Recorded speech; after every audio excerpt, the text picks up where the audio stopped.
All right, ladies and gentlemen, welcome. You're listening to Love Bay Afrobeat Music Talk Radio. It is your host, Shon Williams, aka Mr. President. And today we have a very special episode. Just want to give some fair warnings. I'm in a different location, so if there's any technical difficulties, I think it might have to be the weather. The weather might have to be the explanation because this is the first time I'm doing like my show in a different location of where I'm at. And it's because just where it was before, the heat was just too much. But it could also be like something else. I'm not so sure. But nonetheless, we will prevail because we have a very special episode today. Now, this individual, let me tell you about this individual that I met. She is someone that I got connections with from another person. And ever since the day we met, the day we've been conversating, I'm been so excited to see what she's looking to do in terms of the world of podcasting here in Toronto. She wants to create a movement. She wants to create something special. She's trying to make moves, ladies and gentlemen.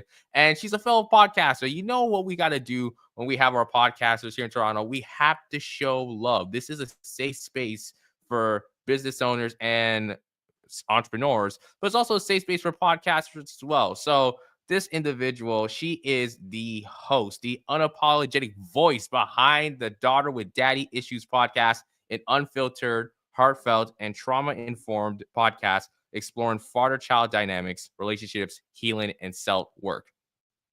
Basically, she is the father wound coach. So if you're looking for someone to tap into when it comes to the podcasting scene, you need to tap in with this individual. And we're going to be talking more about podcasting when we get into the conversation. But ladies and gentlemen, we have the one, the only Miss Sarzana. Sarzana, how are you doing? If we can get her on screen, just make sure that we're good. Am I on screen? Am Yeah. I on? Can you hear me okay? Is Mhm. everything's okay? I am extremely honored to be here today, Sean. Thank you so much for that fantastic introduction. Thank you for having me. Yeah, of course, of course. Honestly, that's what we got to do on the show. We have to give like these spontaneous but also big introductions for our guests because we love our guests here.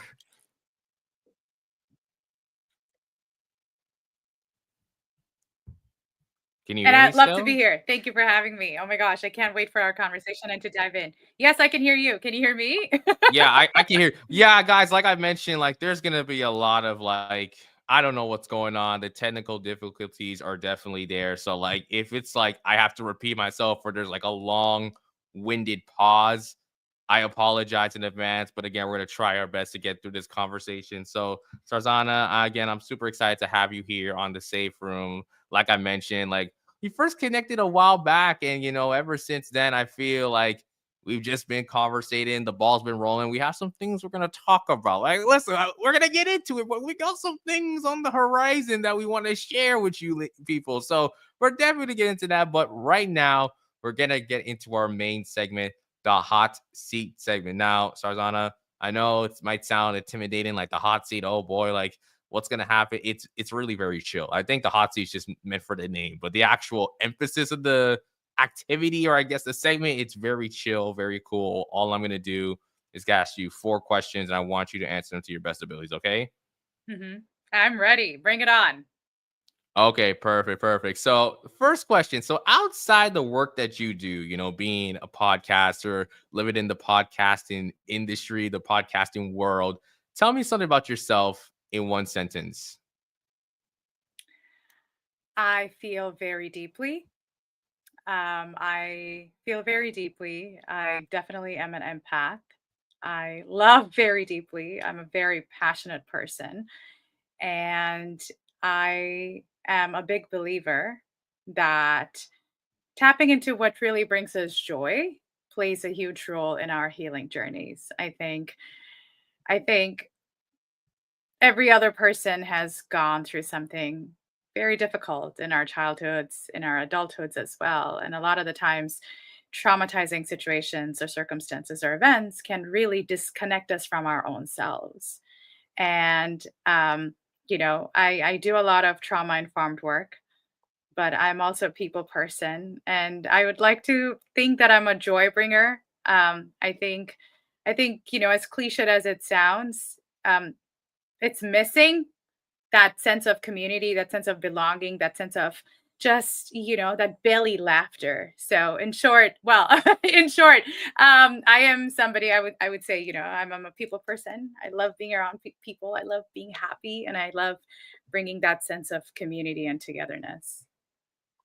Yeah, I absolutely love that. It's very interesting because I feel like a lot of the people that come on as guests would be the absolute opposite. They're like, I'm an introvert. People think I love to just talk to everyone, but it's like, no, like when I'm home or by myself, like I don't want to speak to nobody at all. But I feel like for you to openly admit that, like, no, I'm a people person. Like, so I feel like times like I'm also a people person. I like to connect with folks. Obviously, I do have my days where it's just like just leave me alone. Like I'm tired. Like I'm just trying to be by myself in my own like personal bubble. But sometimes it really takes a lot of us to really go out there and connect with people. But I mean, just for you, I definitely see it because again, like from the way we connected, you made that first move. So again, you really love to just interact with folks. I'm seeing Chanel in the comments saying cap. You know, how am I capping?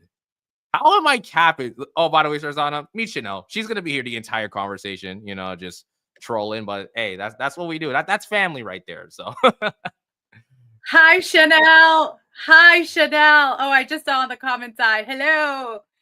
Sean is great. Sean is. He's fantastic with people. And hey, Sean, I need my alone time too to recharge. Sometimes I don't want to talk to even my cat. Like I just want to be away from everything and anything living and breathing near me. So I totally understand. But when I say I'm a people person, I think it's also kind of like my single child syndrome.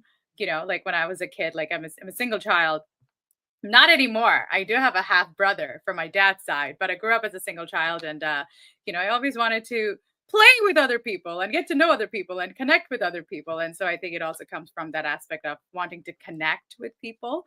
But trust me, like that recharging, I need that too. 100%, 100%. Speaking of tiredness and recharging, it actually goes well to the next question. So I want to ask you, when was the last time you were just mentally tired from doing a podcast episode?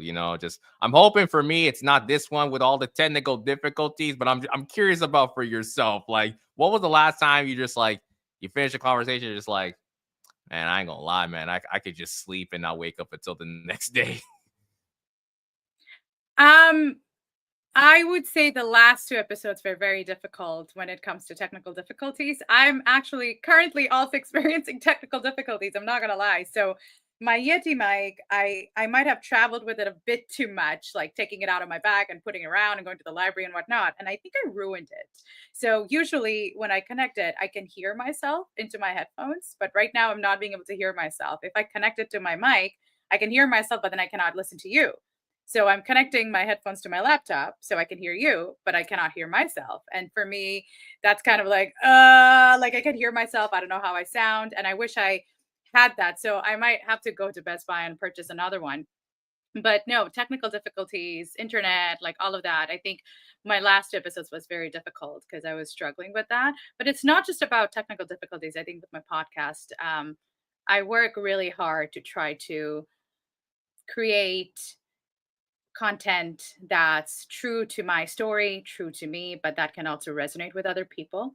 And as much as it can take a lot of emotional toll, and a lot of the times it requires me to kind of go down the path of memory lane for me and kind of dig out memories and remembering things to try to like storytelling basically, right?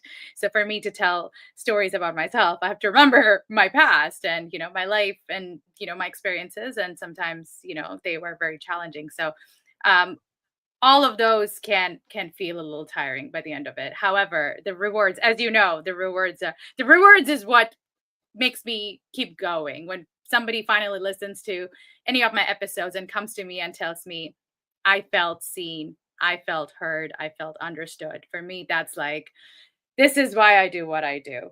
That is something that I always ached for, to feel like I'm not the only one. So if I am able to create something where somebody else feels like they can resonate, it makes everything worth it. Yeah, that's really great to hear. And like not to even add on to what you just stated, like that whole aspect of trying to like make that own content, that emotional toll can be a lot for a lot of folks trying to create content is like trying to open Pandora's box on a certain day. It's so difficult, and it becomes like such a daunting experience. And just for yourself, it's too like being like a solo podcaster, like being able to share all what you're saying just to yourself, or I guess to your audience in a way. But most, most podcasts and most interviews, it's usually like, oh, you have a host and you have a guest. But it's like, to have like just Mhm. the host itself be talking, you don't see that as often. And it's very hard to capture that attention or preach that message out. Before I was doing a lot of those like solo conversations eventually into like, you know what, let me just focus consistently on trying to get guests. But for you, it's like, nah, like my story is like, I'm sharing it with you, and I don't want it to like take it away from like bringing someone else in. Not to say that like their story doesn't matter, but I'm hoping that whatever I share can be a leeway or another way for people to hear and like, oh, okay, yeah, like you said, I feel seen, I feel heard, I feel understood. So I mean, I commend you for taking that journey, because there's a lot of people that would even like last that long in podcasting when they have all like the tools. It's like they'll have everything that's like, okay, I have a team. Okay, I got the ideas. Like, okay, like we're gonna do this. And then like 20 episodes out, that's usually like the benchmark where it's like, okay, you know what? I don't think I'm gonna do this anymore. Just like it's not for me. But for you to keep doing this and keep going as by yourself, talking on these conversations, like it's amazing.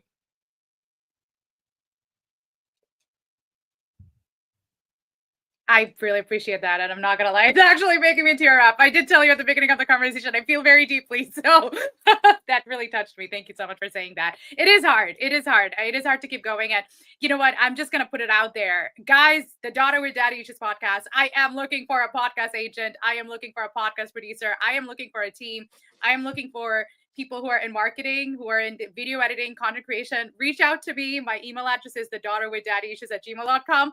I am doing a call out. Like, if you're interested in this mission and in this vision, please let me know, because this is a topic that hits home for so many of us. And it is a topic that we move around the world, and it's sometimes at the back of our head, like it shows up. It shows up like daddy issues, our father wounds, our, how we grew up. Like a lot of those things impact the way we show up in our relationships. They show up even the way we are in the workplace. It shows up in how we set boundaries. It shows up in our relationship with ourselves. It shows up in our nervous system. It shows up in our health.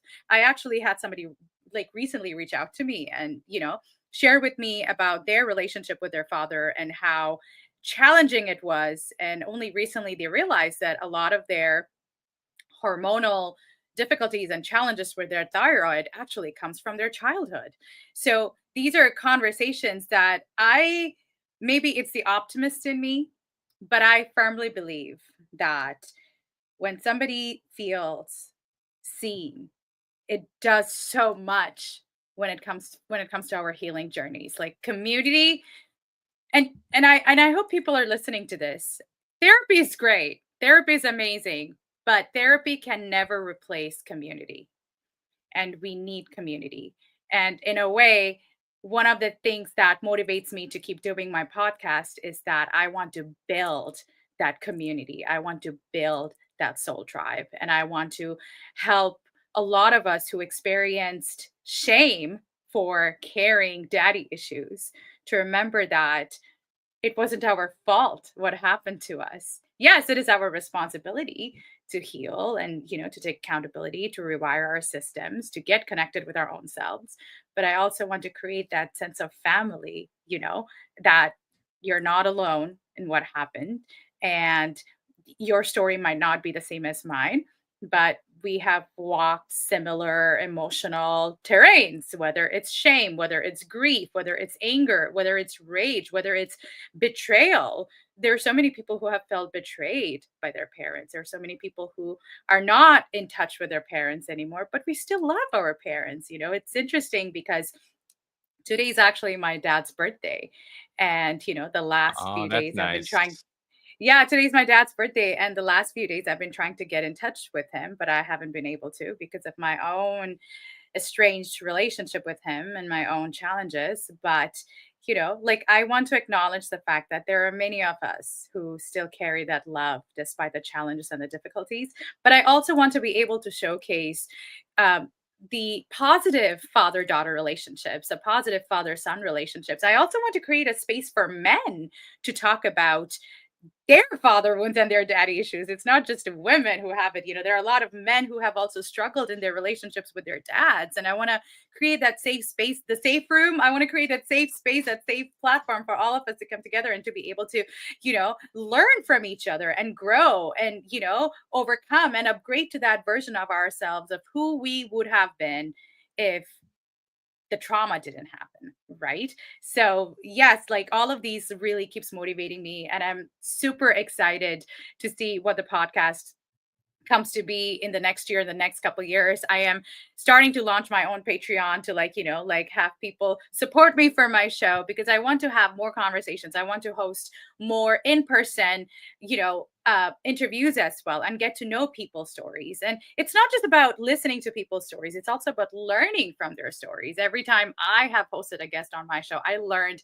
so much from them. And with every episode, I just felt like my inner child and also my adult self felt like, oh my gosh, me too. And I think that is the power of me too, right?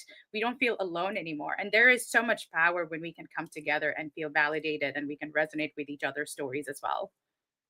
Yeah, 100%, 100%. Okay, all right. So going on to the next question here for this hot seat segment, I want you to tell me an interesting fact that you rarely share about yourself.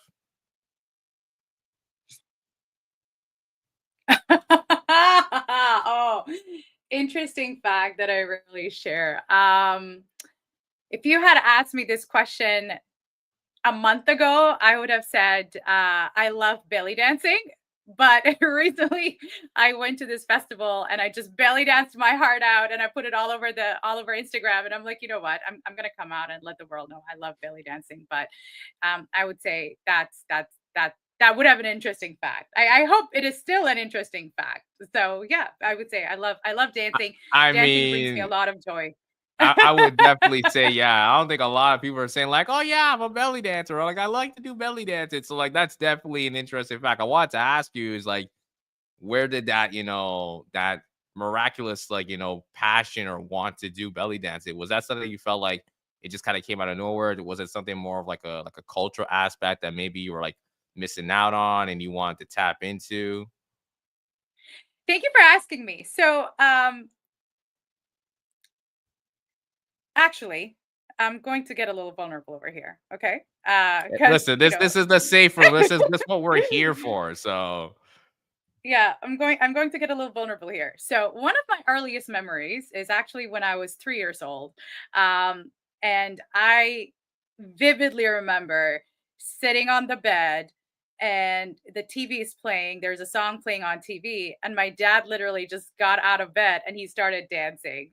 And I remember being 3 years old and just staring at my dad, just dancing to the song, just feeling it and vibing it. And I remember looking at him feeling charmed, feeling like, oh my gosh. And then, growing up, I would see my dad, I would see my father, like, if there was a song playing in the car, like he would groove and he would vibe. If we are going to like, parties, like, and there's a song, he would get up and he would start dancing. And I saw that from a very early age. And it would inspire me. Like I would want to get up and I would want to like dance as well and sometimes dance with him. So I just developed that love for dancing by watching my enjoy dancing. And I remember as a kid, I had gone to my mom to like put me to dance school. And I would tell her, please, please, please, mom, I want to learn how to dance. I want to like perform on the stage. I want to perform in school. I want to be a dancer. And she just would not. And I think a lot of it had to do with culture, a lot of it had to do with religion, even. And my mom was like, like focus in school, focus in school. So but I just kept that love for dancing in my heart. Like, and when I was going through a lot of, stormy periods growing up with my parents and, the things that we experienced, a lot of the times I would just shut the door of my room and I would dance. And it's like, that was my coping mechanism. And, a lot of people find it very cliched, but now if you actually look into somatics, and movement, like it actually plays a role in like releasing stress. It's helpful. It helps you connect to your body.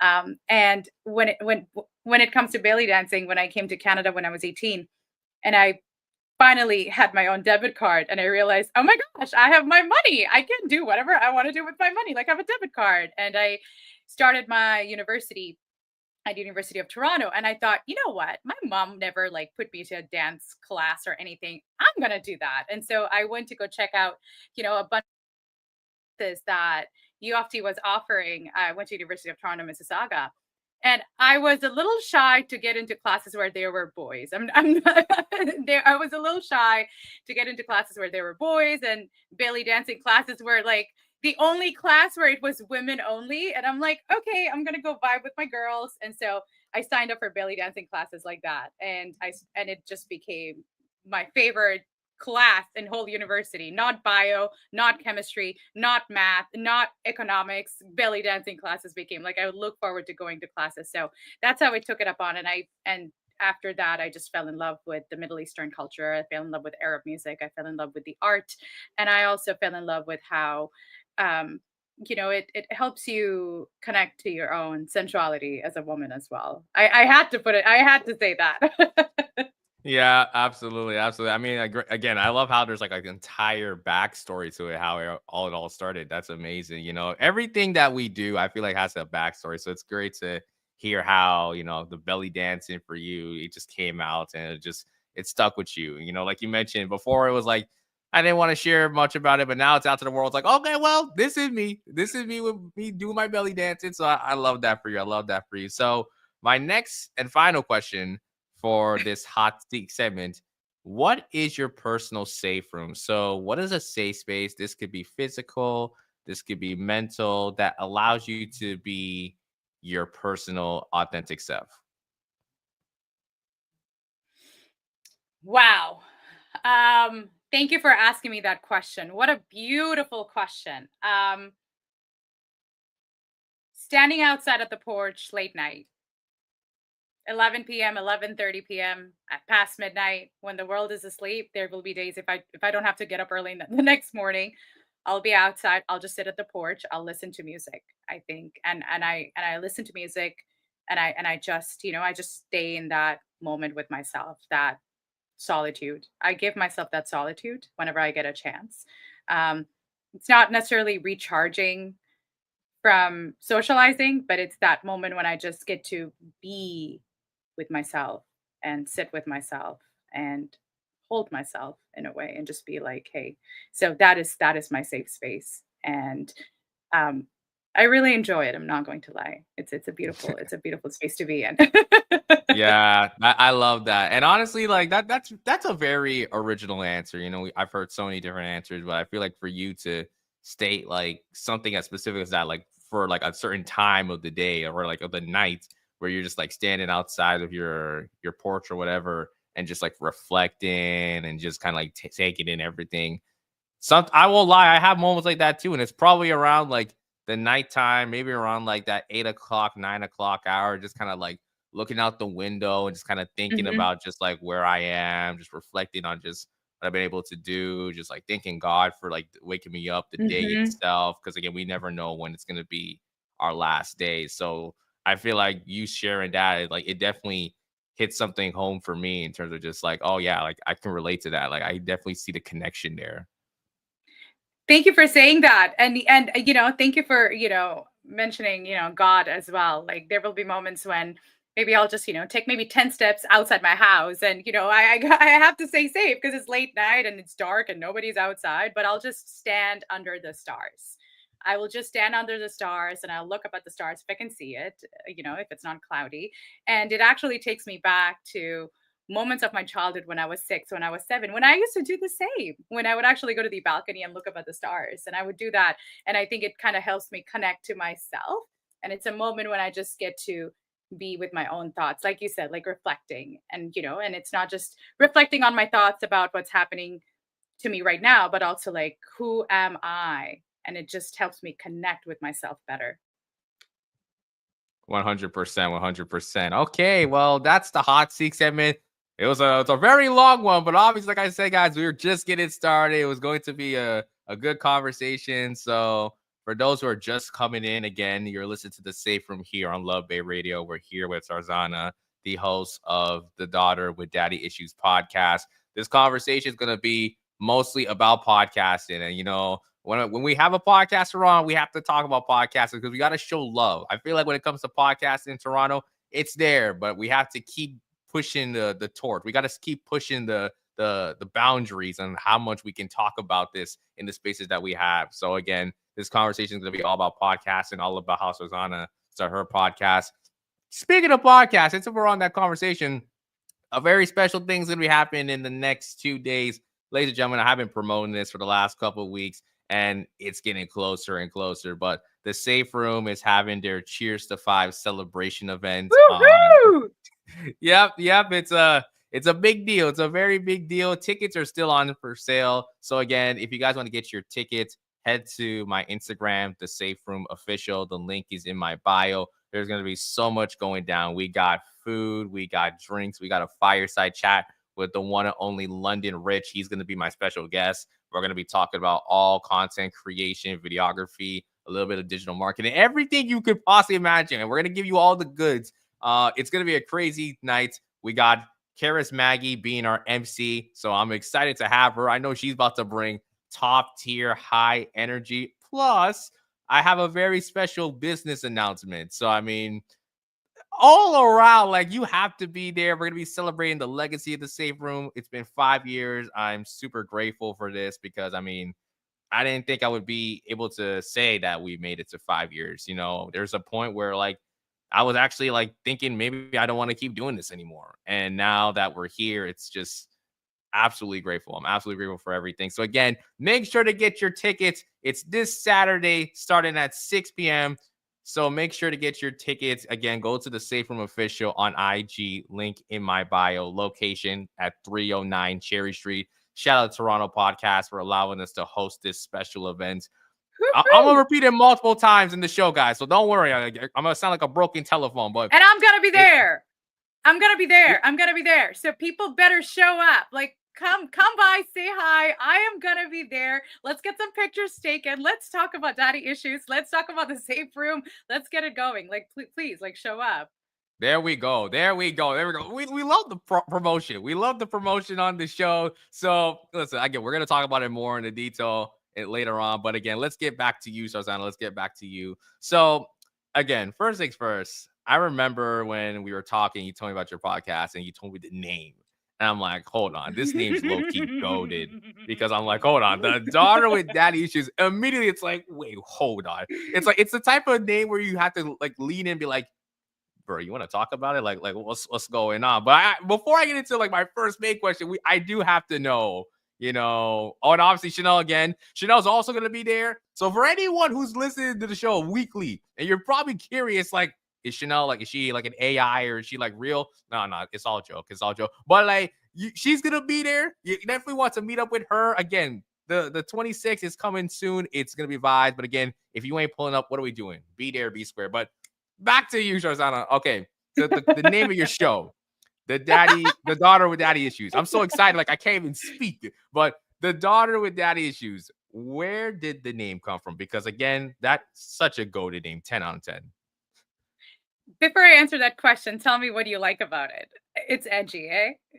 That's literally it. It's like, wait a second, like, hold on. It's like, is that like a podcast name, or it's like, are you trying to like send me like mixed messages? So like, I mean this in a kind way. I'm not obviously Listen, people roasted the Safe Room because, and to be honest, to this day, some people even get the name wrong too. Some people say safe space, the safe space, blah blah, shade room. I kid you not. Some people have said shade room. So it's like, I don't know why, but it is what it is. But I think for you, the name really sticks out because it's edgy, but it also pulls someone in to be like, hold on, like, I'm a little intrigued. So, like, again, where did the name come from?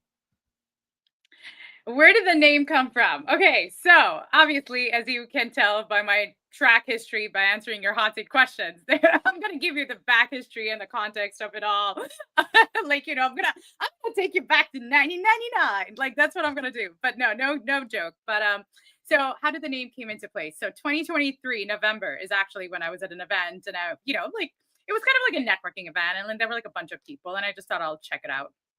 And then there was this there was this gentleman there. I don't know what else to call other than like a gentleman. He was a gentleman. Don't He was a gentleman, and I think he was in his 50s. And we were just having a conversation. And I don't know how we started talking about our divorces. Like he was saying how he went through a divorce, and then I mentioned that I had gone through a divorce as well, and I was healing. I didn't tell him that I was healing from it, but I was healing from it. I was going to therapy for it. And I had also come to realize that, you know, uh, I had father wounds, that I had daddy issues that I was trying to heal from. And I was in an active process of healing my daddy issues.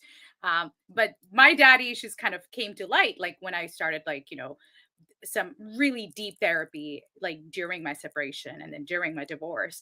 But obviously, like, these are things that I didn't tell the guy. Like, we're just, yeah, I went through a divorce. It's like he went through a divorce as well.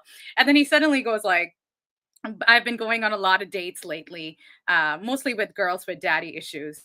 Absolutely love them. My whole dating life is, active because of women with daddy issues. Like he literally said that he loves women with daddy issues, and like how, he just loves going out with them, and I don't know what he really implied by that, but I do remember the moment he said that, I literally thought, holy moly, freaking guacamole. Do I have written on my forehead that I have daddy issues? Like, I just felt this weird sense of shame that, I have daddy issues. I don't know what he's trying to imply, but I just felt, I, I asked myself, how am I feeling right now at that very moment? And I just wanted to, like, just hide. And it was a very weird feeling. And it made me realize that, wow, this is a thing. And it kept bothering me. I don't know why. It just kept bothering me. There's something about that, just something about the title, like the term daddy issues kept bothering me. Because maybe because I was seeing how a lot of people use that to kind of belittle women or to shame women, or there is this almost like stereotype as well to it. And then a couple weeks later, what happened was a friend of mine, we were just having a conversation about something else, and she was like, "Why do you care so much, Sarzana? Like sometimes when you care too much. Like don't do that." And I looked at her and I said, "Oh, it's because I have daddy issues." And then she started laughing, but then she also looked at me saying that, "Why are you speaking about yourself like that? Like that sounds very self-deprecating." And when she said that, I looked at her and I said, "I don't know if it's self-deprecating, but it's true. I do have daddy issues, and that is why I care a lot, and that is why I love a lot, and that is why I know what it's like to have lost someone that you love deeply. And so now when I love really hard." And so my father was, growing up, I was a daddy's little girl. Even my mom tells me that when I was a little kid, like I was the center of the universe for my dad, and he was the center of the universe for me. Like I was so attached to my father that I couldn't go to sleep without not just like kissing him goodbye, but like just, like sniffing him. Like when he would be out of town, I would literally sleep with his t-shirt as a little girl. Whenever my dad would be out of town, I would have his t-shirt and I would sleep with his t-shirt, just sniffing his t-shirt. Like I was attached to my dad. And so with everything that happened in my life and in my story and in my journey and relationship with him as well, like, like it was the biggest and the deepest heartbreak. And so I wanted to spin the whole daddy issues phrase and own it, but without shame, but rather with empowerment, and be like, "Hey, I have daddy issues. I know what it's like to have lost the man that I love the most. And now I'm in the process of understanding how that impacted me. And I'm also in the process of guiding other women who might have experienced daddy issues and father wounds to come out on the other side, where we become the women that we were meant to be, without the trauma, without the hurt, without the betrayal, without the abandonment." And so I had been thinking of starting a podcast for some time, and I thought deeply about it. And just one night, it just came to me, and I thought, daddy issues. I want to talk about daddy issues. I want to talk about my story. I want to create a platform for other people to come and share their stories. I want to share about the things that I wish I knew.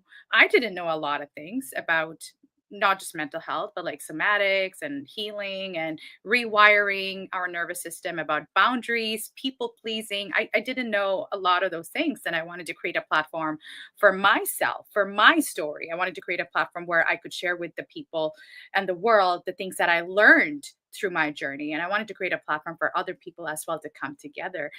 So in my podcast intro, like, I finished my intro by saying our story matters and your story matters. And I wanted to create a platform for our stories, also as a tribute to what we loved, what we lost, what we might still yearn for, but remembering that, hey, you're not alone in this journey as we navigate this. So yeah, I thought, and then the first thing that I did was I went to Gmail.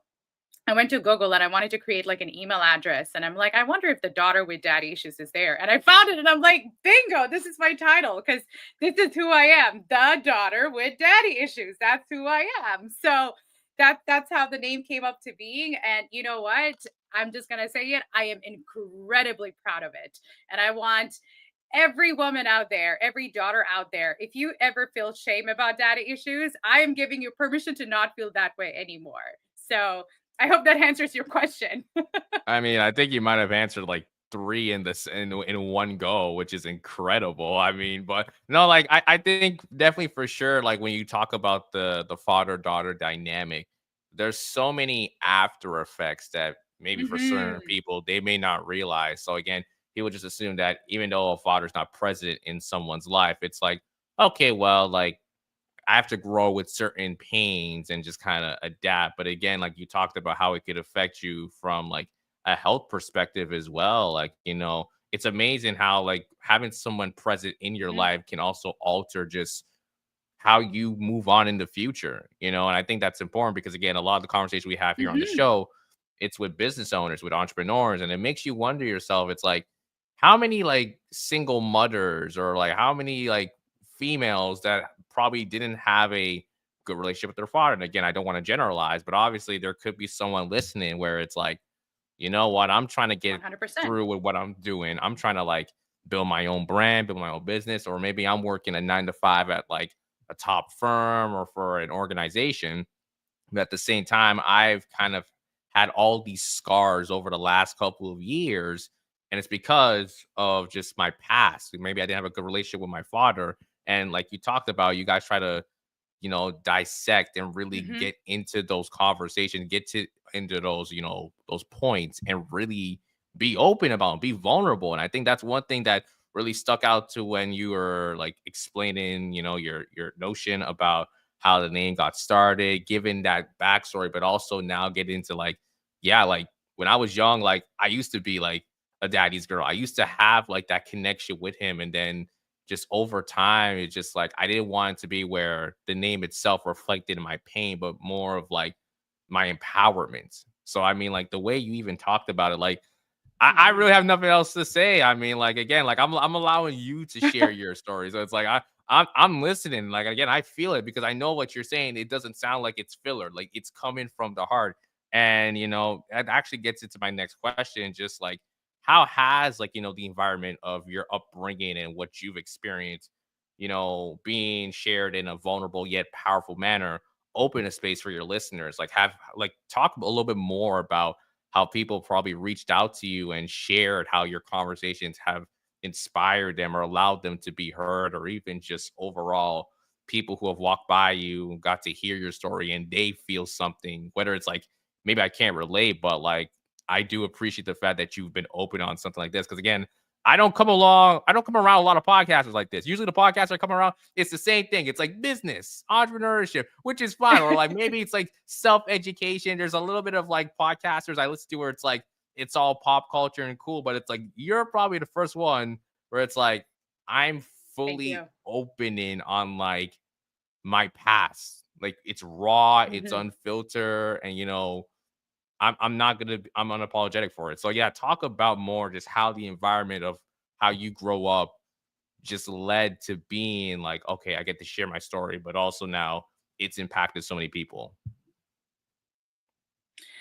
Um, well, I guess, I don't want to trauma dump on your listeners either, but I guess I just want to say my story had been interesting in the sense that the first 10 years of my life was absolutely magical. Like, daddy's little girl. My father just, like loved me and I loved him. But, you know, I think when things started becoming very challenging between my parents and, I stood up to my dad and I said, "Hey, that's not right."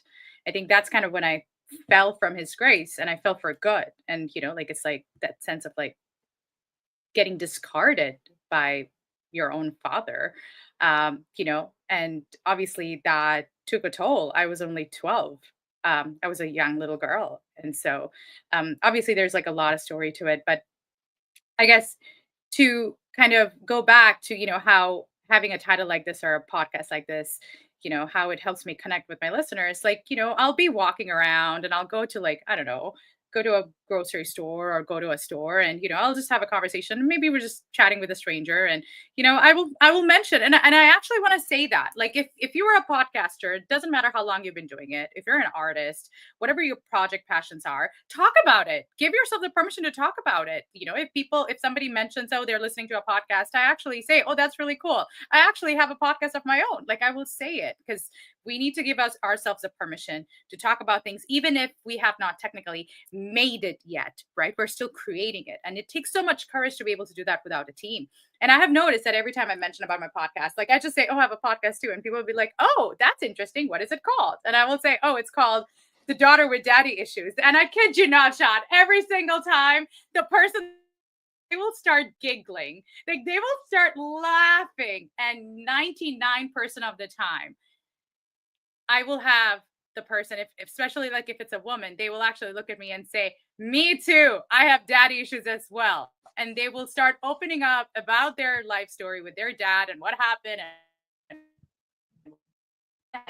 And I just want to say, if somebody is listening to this who has also opened up to me about their relationship with their dad, I just want to say how honored I feel because these are conversations that sometimes we cannot have even with our best friends. These are conversations that sometimes takes us years to open up to our therapist even. So I just feel very honored. And for me, I think regardless of the listener account, it's those moments of connection where it's like I see somebody and regardless of what their story is, it's like, hey, I see you. There was heartbreak there. And just that moment of connection just makes me feel like, you know what? As much as it hurts sometimes for me to go back to my past to drag out my stories, I am glad that it's giving me the opportunity to have a conversation with someone else who might have never shared it with someone else but me. And first time somebody saying, yeah, I have daddy issues. And just being able to say, I have daddy issues too. Like, yeah, let's talk about it. So I think for me, that's what keeps me going. What was your question? Remind me. I don't even know what you asked. Like, remind It's me just again. like What was your I went question? off on a tangent, Sean. I'm not gonna lie, I forgot the question and it all. No, honestly, you you I you, did. you I did no, did. but you did answer. You did talk about how like just overall the conversations, the people you interact with, and just how it has created an impact. But I mean, again, a lot of part of the conversation has been about your podcast, but I do want to talk a little bit more about just podcasting in general because again, for a lot of people Yes. who may Yes, not please. know. Yes, please. Yes. Podcasting, like, listen, and maybe it's just like the bias in me, but I do think podcast is not only one of the more like underappreciated like mediums out there, but I also feel like it's also one of the most Agreed. disrespected. Agreed. Like Agreed. just straight up, Agreed. straight up. Like it's 100%. yeah, it's just like and again, like it's the 100%. passion, but I feel like overall, like everyone has their own stories of how they got into podcasting. So like I'll share mine, and obviously I've shared it a couple of times. When I got started, usually like for anyone who's starting a podcast, I always advise people like do the research, take the time to figure out what Mhm. your show is going to talk about, figure out the topics, give yourself an identity. Give yourself an identity that allows you to be you, but also it connects with your audience and there's a level of relatability. But that was not me. Me Right. in 2020, I just dove right into it. I just like, all right, let's suit up and let's go. So I made the rookie mistake where I decided like let me just buy a mic. And mind you, like I did not get this fancy little mic here. Like this was a couple years. This was like 2022, like late 2022. This is a nice little Shure mic. This was about $300, right? No, no, no. I went to my local Winners and I bought like a $20 mic. That was like I wish I could go back in time and throw that in the trash when I had the chance. But that's what I had at the moment. Like I just needed to work with it. And eventually over time I evolved and I got better equipment. My show had much more of a structure. Before it was like very loose. It was like it didn't matter if you were an entrepreneur, business owner, anyone that wanted to come on, and we'll just shoot the stuff. We'll just talk about anything that's like on the brain. But now there's a much more structure, a much more professional approach. But sometimes I won't lie, I like it when things kind of get out of control because like it brings back the old days of the safe room. But I mean, I want to ask you, Shazana, just how has your podcasting journey been so far in terms of like what are some of the things that you've learned? What are some of the tricks that you picked up? Just like were you like me, where you're like stubborn and you just jumped in, like, you know what, I'm not doing the research. I'm just gonna go right into it. I don't think so. I mean, I don't think so. But I just want to I know. actually did just that. I actually did just that. I took out my Yeti mic out of the box. I had bought it like a couple of years prior before I started my podcast. I bought my Yeti mic in 2022 during Boxing Week sale. And I wasn't even thinking of starting a podcast at the time. I just saw the mic. It was on sale. I think it was for $70, which is quite a steal for a Yeti mic. And I'm like, I'm getting it. That's it. And I'm like, I don't know what I'm going to do with it. I'll just keep it. And then, when I started, I had an idea, a little bit of an idea about RSS. And I'm like, I'm just going to roll with it. And I'm like, let me try to record my first episode. And I took 60 takes. I took 60 takes and I was not happy. And then I finally Wow. am like, you know what? And I'm sure, like, you and I have had this conversation before about listening to our very first episodes and the cringe that comes. And like, it's hard. It's hard. And so some of the things that I learned throughout the process is my absolute perfectionism. I'm a prof and I'm working through it, right? I'm working through it, the overthinking and how I'm really happy you said that. Is really it's not as appreciated of an art or a medium by the world right now. And you know, I think there are so many podcasts out there as well. And a lot of people, start a podcast and will do an episode or two and then give up. And, which is why I'm really glad, how you advise people to do that research because it takes a lot to keep going. It takes a lot. And I'm just going to be vulnerable and share. There were times for certain episodes that I did, like episode 7. Luckily, I was unemployed at that time when I was, working on that episode. And for 4 days, I was just bedridden. I was bedridden for 4 days. I was like, overthinking how I'm going to do this and my head was just spinning. And as a solo podcaster, like where I am doing the recording, I am taking care of the planning, the structure, the publishing, the distribution. Like it's a lot of work. A lot of us really put our heart, our soul into it, especially with a topic like this. Like I'm just not talking about something fun and cool. I'm talking about some really deep personal things, and I'm trying to create a meaningful impact as well. So it is hard, but I think the biggest thing that I realized, or at least one of the biggest things that I realized, is that I'm not the same person anymore, Sean. Like I'm going to give you one quick example. This is my very first radio interview ever. Okay, well And that's first of all, that's a round of applause right there. Congratulations to that. thank you. Thank you. This is my very first radio interview, and I have actually always wanted to be a radio host. I have always wanted to be a radio host. I always wanted to work in radio. I always wanted to interview people on radio. I always wanted to come on radios for interviews as well. And like life had different plans, and this is my very first radio interview. And I would not have landed this if I did not start my podcast. If I did not go through my podcast, finish my season 1, and build that credibility as someone who actually finished her first season of her show. So as hard as it is, as hard as it was, I am not the same person as I was before I started this. So how has it changed me? It has given me the permission and the understanding that sometimes we shouldn't be waiting around for other people to hand us things that we want to do. Just grab the mic. If you want to talk, if you want to do something, grab the mic, buy that mic, whether that's a winner's mic, whether that's a mic in Boxing Week sale, just get it and start. And if you're struggling to start, record it 60 times, but then hit publish, but do it. I think that step of putting that action forward is what helps us evolve as people as well, but also brings us opportunities that may not have come if we hadn't taken that action. Yeah, absolutely. And again, the reason why I say I think podcasting is like so underrepresented and like overlooked and disrespected because like people assume that a podcast is like it has to be like an hour-long conversation and all this fancy production. And Mm. obviously, I think that's what Mhm. everyone strives for. Like, listen, I ain't gonna lie, I want to open up my own studio where I can do all my filming and everything like that. But I've had a couple people reach out to me. They always ask me like, so like, do I have to sit in front of the camera for like an hour and talk? I'm like, well, first things first, like, there's options. You can do a video podcast, you could just do an audio podcast, and that's totally fine. When I started off, I was just doing audio. It took me a while before I said, okay, let me actually get to video. And it wasn't like I was camera shy, just like, bro, I ain't got no time for this. I ain't got no time to edit the video. That's not part of my repertoire. But Yes, eventually, I yes, decided to just open yes. up.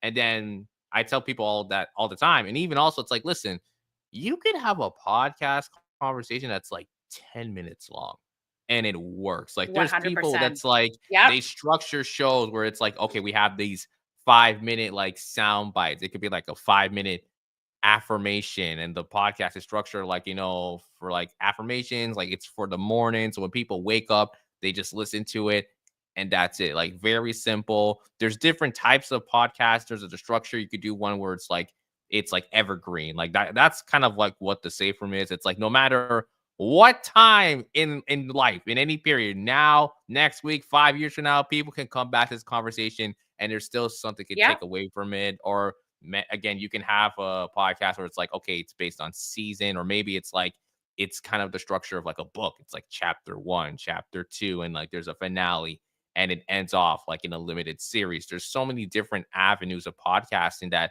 I think a few people may not know about, and that's totally fine. I don't even want to like come on here and like blast anyone's like, oh, you don't know this? Oh, you know about it. It's like, no, it's like there's a lot of things I did not know. And like I thought I looked stupid. I'm like, oh man, like shoot, like I wish I knew. It's like it's okay. Like we're all learning new things as we go. And I mean, overall, like personally for me, I am someone that's like when it comes to podcasting, I try to like learn every single aspect. And obviously, like I'm retro. Like I like video podcasts, but the first thing I will focus on first is the audio. Like if the audio is bad, I'm gonna crash out. Like that is just one of those things that's like I can't deal. Like it like the analogy I put together for a lot of people is like, let's say you're watching like a brand new movie that just came out, and let's say like maybe you don't want to go to the movies, you don't want to go to the theaters, you want to watch it like on your laptop. And like let's say you find that movie on a website, wherever whatever website you may find it on. I know there's a lot of ones like out there, but you find it on a website. And let's say the quality is like perfect, like 4K image quality, but the audio's garbage. I can't watch the movie. I'm Mhm. sorry. Like I genuinely cannot watch it. But if the movie where it's Mhm. like, I hear you on that. And yeah, yeah, like I definitely feel like I hear you on overall, that. like, And yeah, something else that I would say, yeah, go ahead. I would say if anybody wants to start podcasting, find a topic that you're truly passionate about. Find a topic that you're truly passionate about. Find a topic that lights you up. As weird as it sounds, I'm at a point where listening to people talk about their daddy issues lights me up because I'm like, tell me about it. And then let me share what I have learned. And then learning from other people of what they have learned in their journeys as well.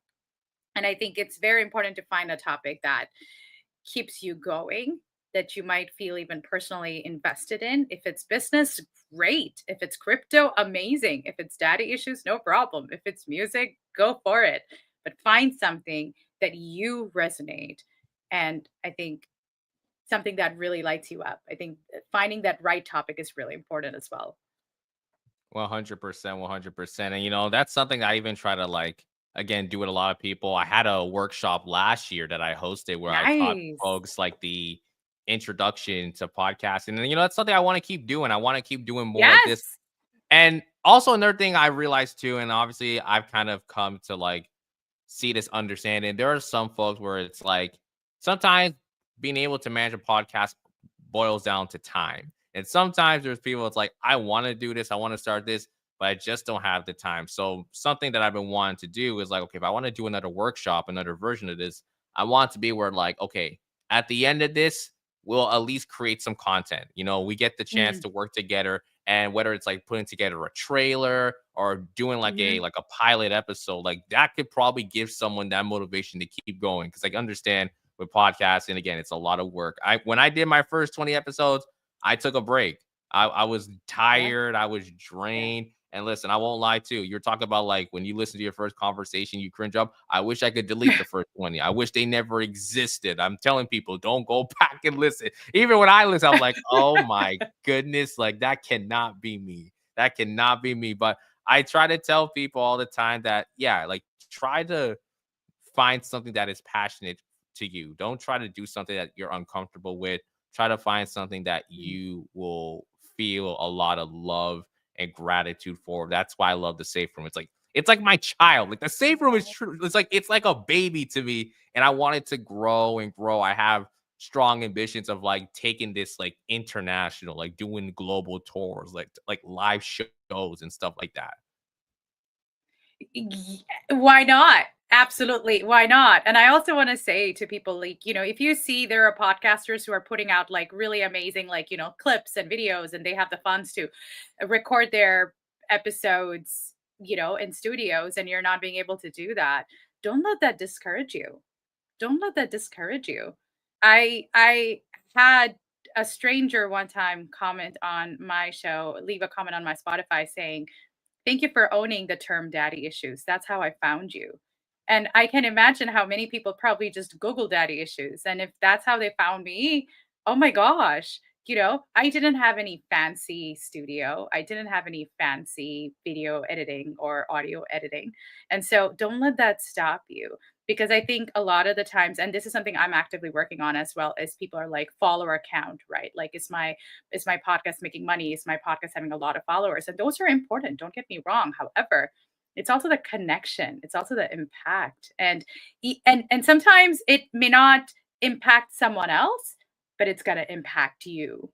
And if it's impacting you, it's doing its job. And I just want to also acknowledge Peter Lean. Thank you so much for your comment. I really appreciate that. And you know what?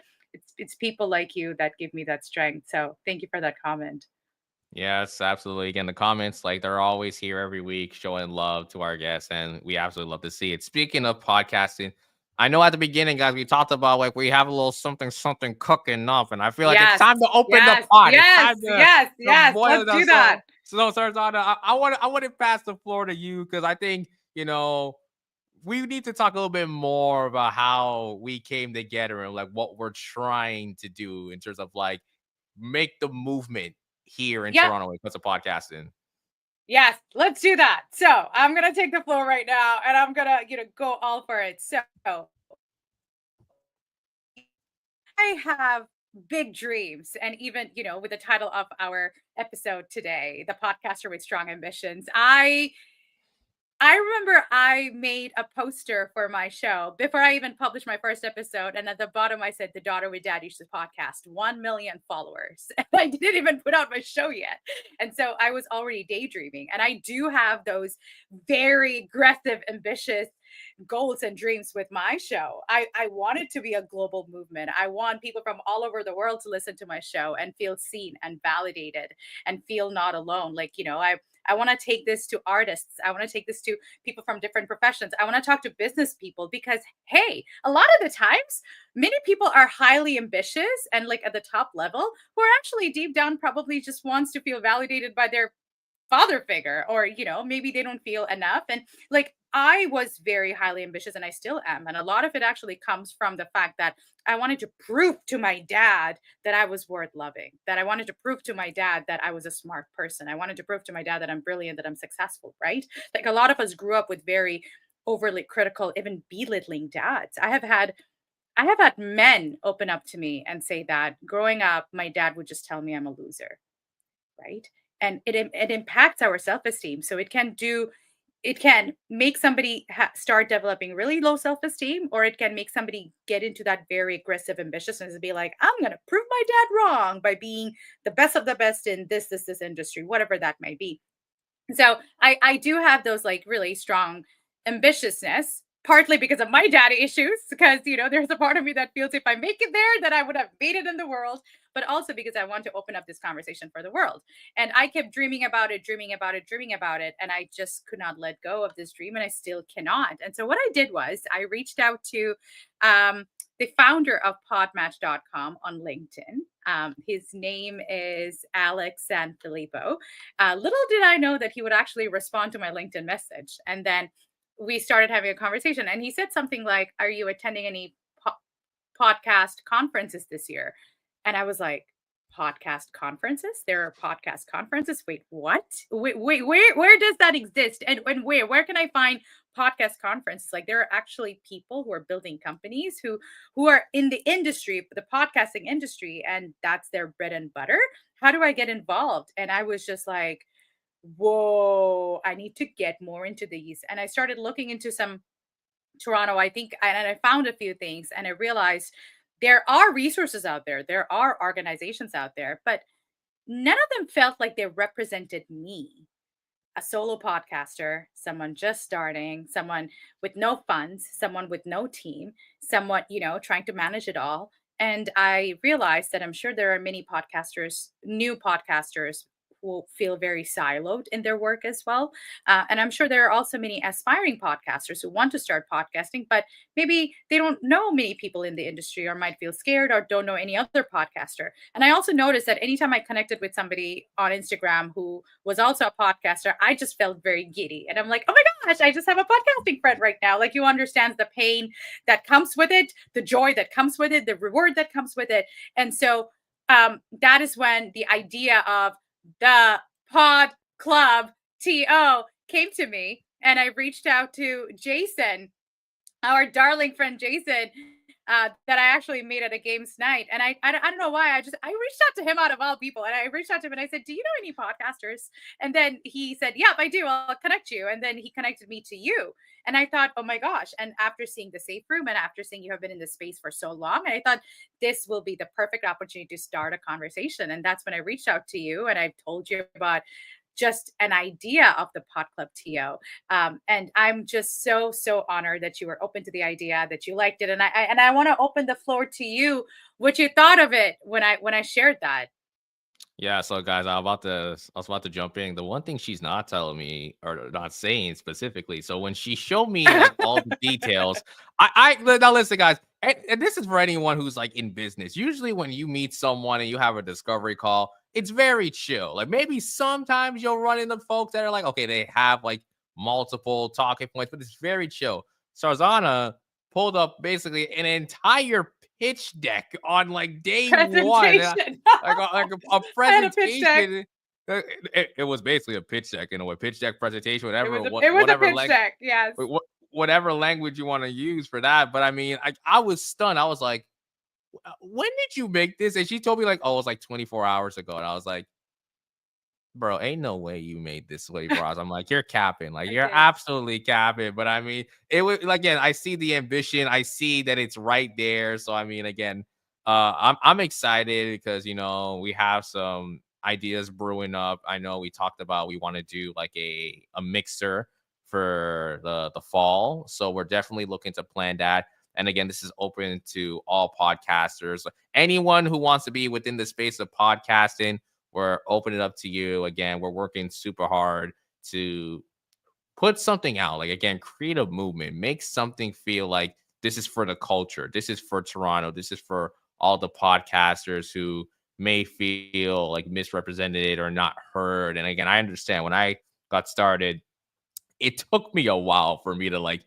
build that audience. It was Yes. just this year I Yes. hit 1,000 followers, but even not even to just talk about that, but Congratulations. yeah, thank you. But like even that, like I feel like from the years of 2020 to 2022, it was still hard for me to like really like get that exposure. And then somewhere in 2023, something switched where I was going out and everyone was talking about me, or like my name was being talked about in different rooms. Before, like I would have to do like chop off an arm and a leg just to like put my name, put the safe room's name out there.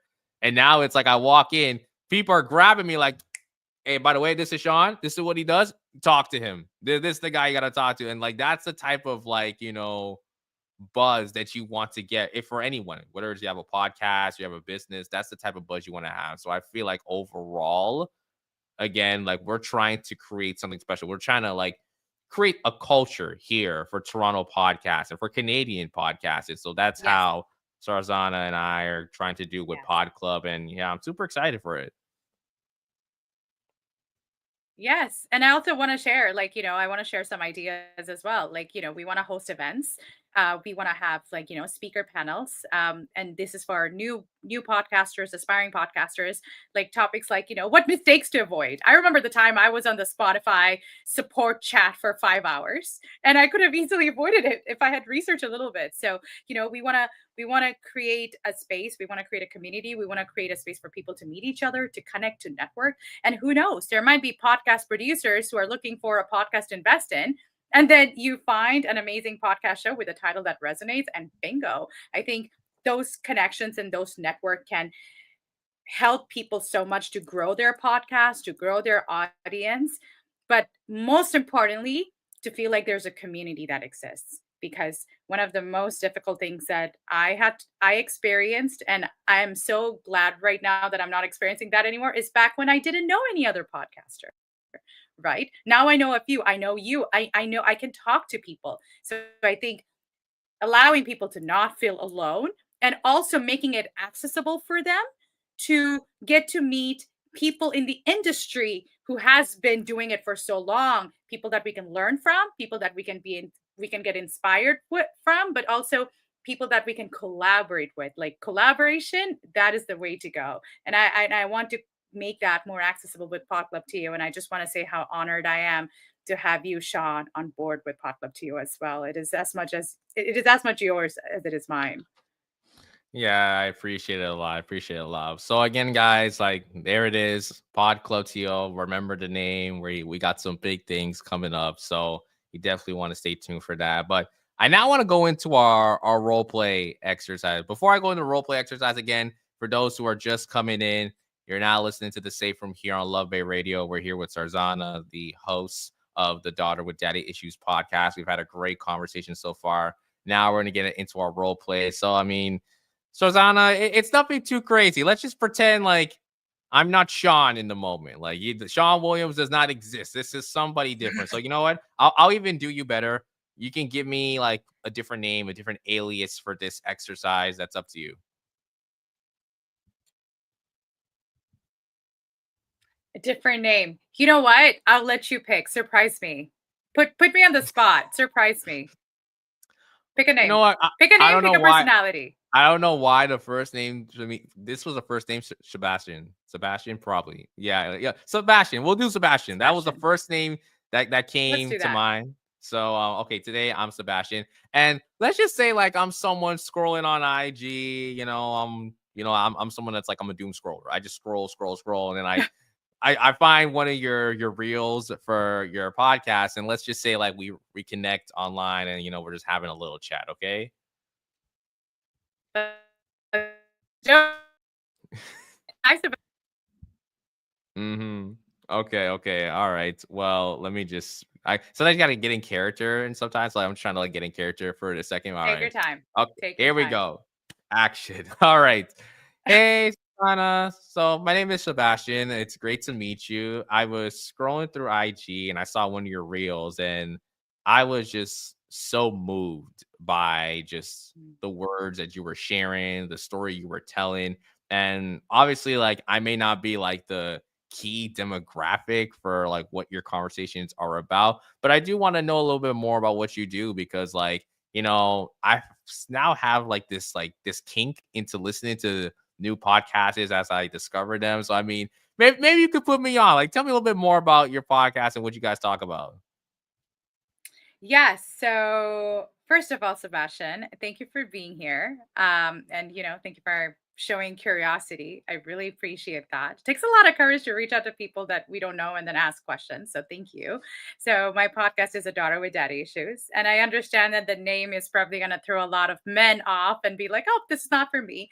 But interesting enough, I did have a male guest in season one, and we did talk about father wounds because men also have father wounds. And, so you might feel it's not for you, but give it a shot. I have a feeling it might, you might, you might resonate with it, or you might know somebody that might also resonate with it. So the show, it explores father-child dynamic or father-daughter dynamic and even father-son dynamic.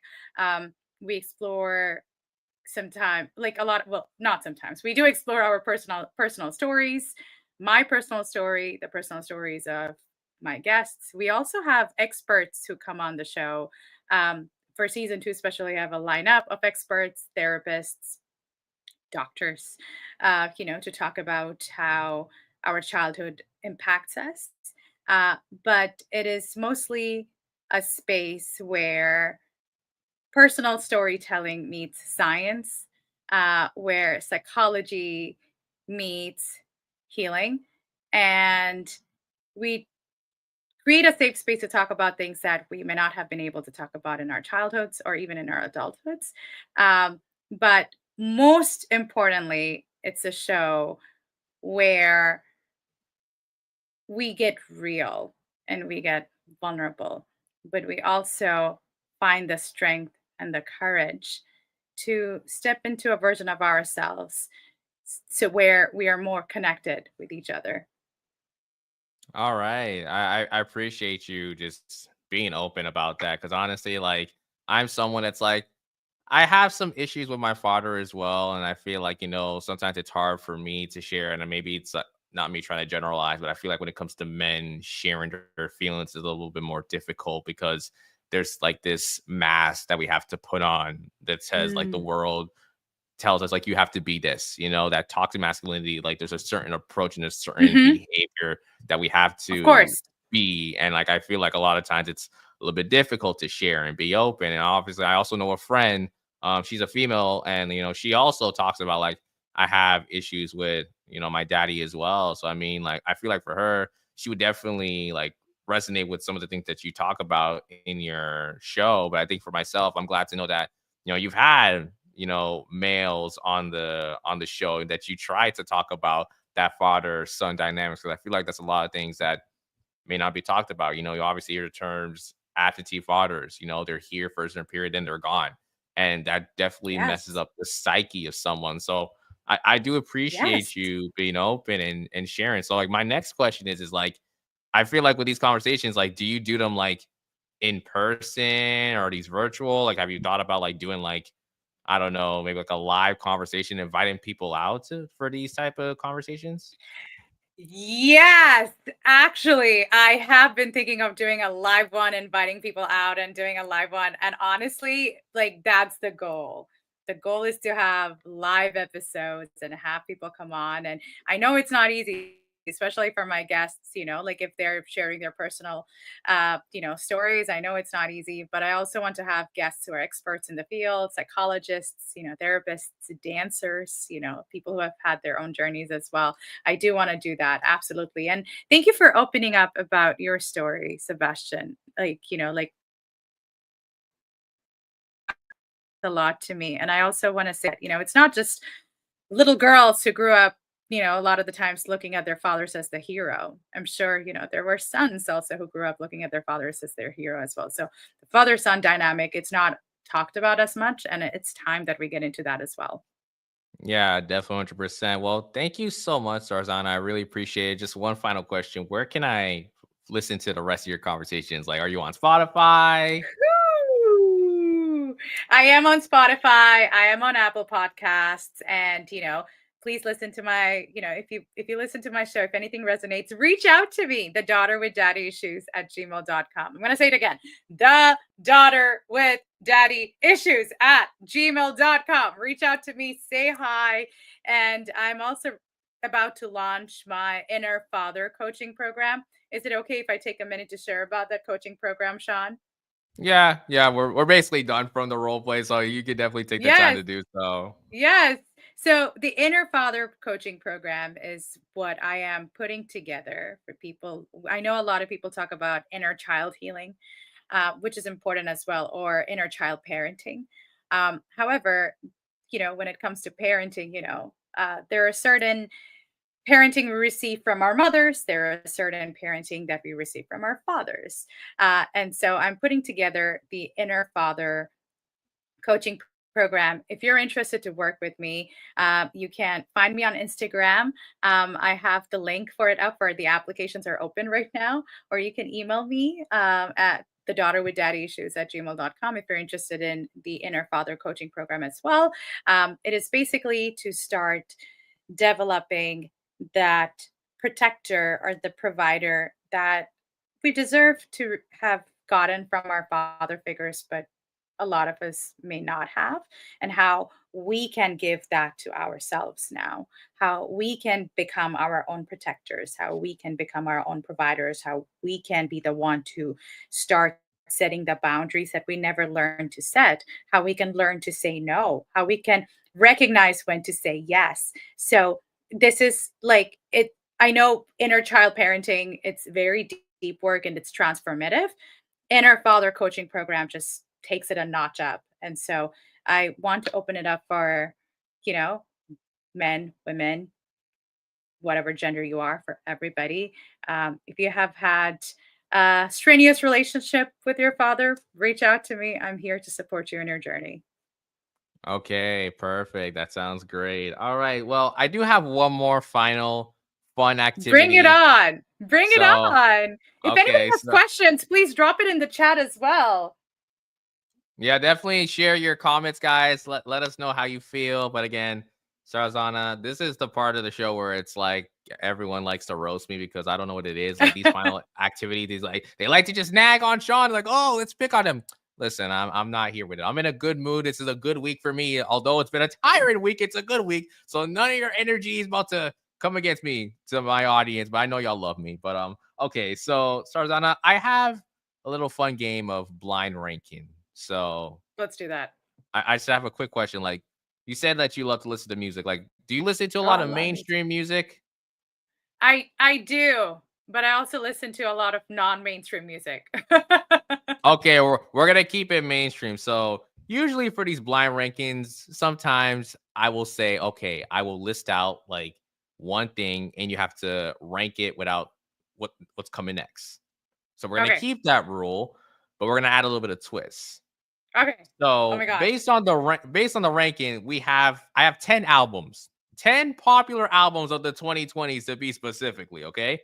Okay. Now I'm going to list them one by one and you have to basically rank them without knowing what comes next. The whole Okay. point of it is that you could keep 3 of these albums but you have to cut 7 of them.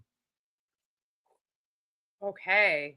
So Let's do it. so basically how it works, guys, whatever her rankings are, whatever at ranked 1, 2, 3, those are the albums Sarzana gets to keep. Whatever's below that, it's gotta go. Can we do So songs instead of albums? Because I I'm not have gonna this lie. bad habit of not listening to the full album.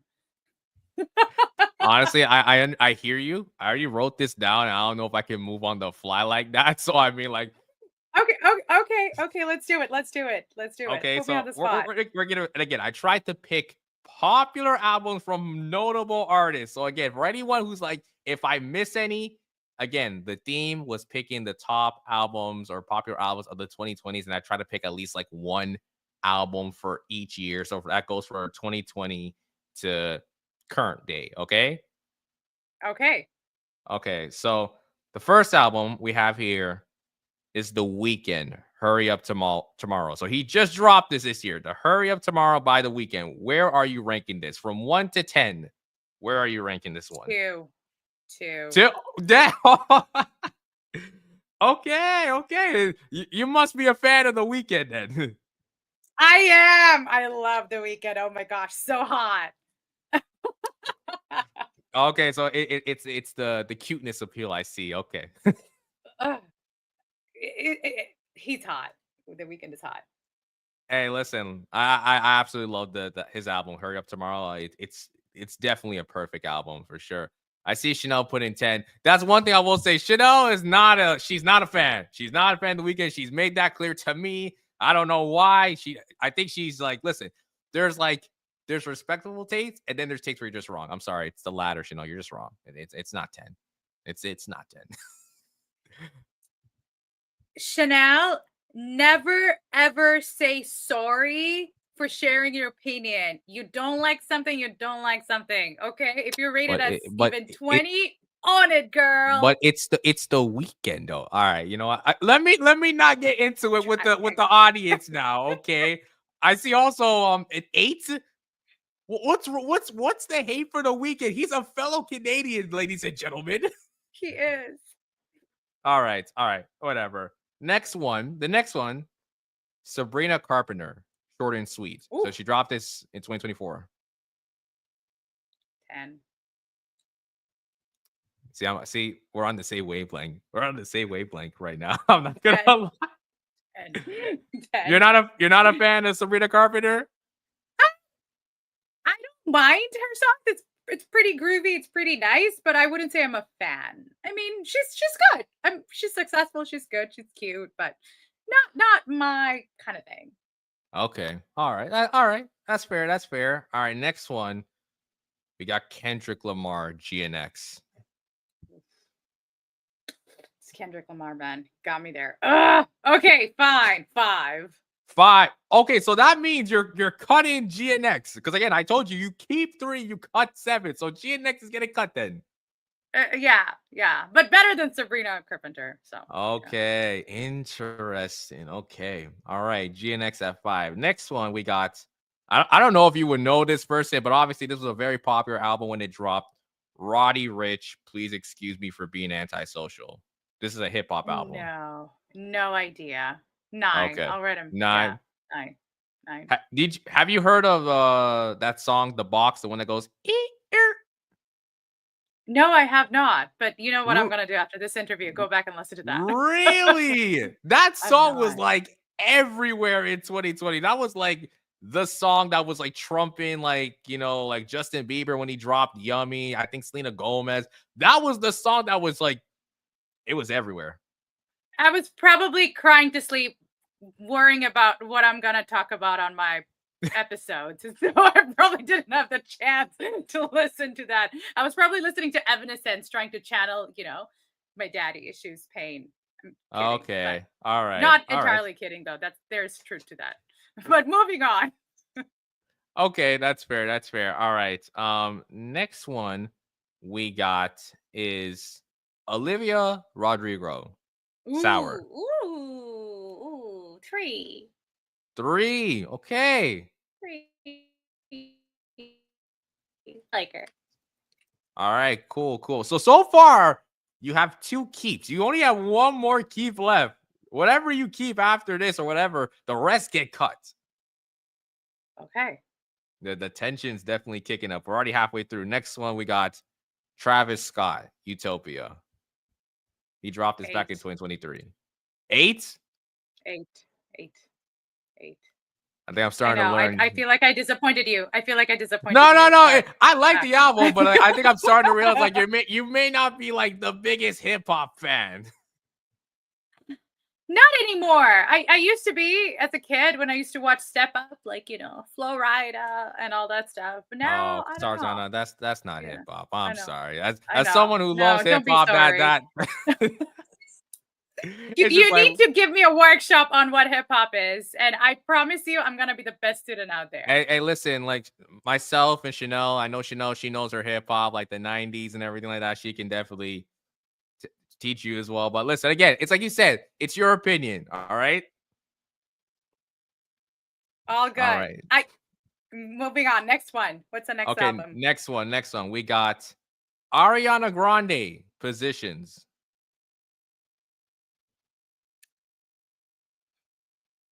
Gosh. 4. 4. Okay.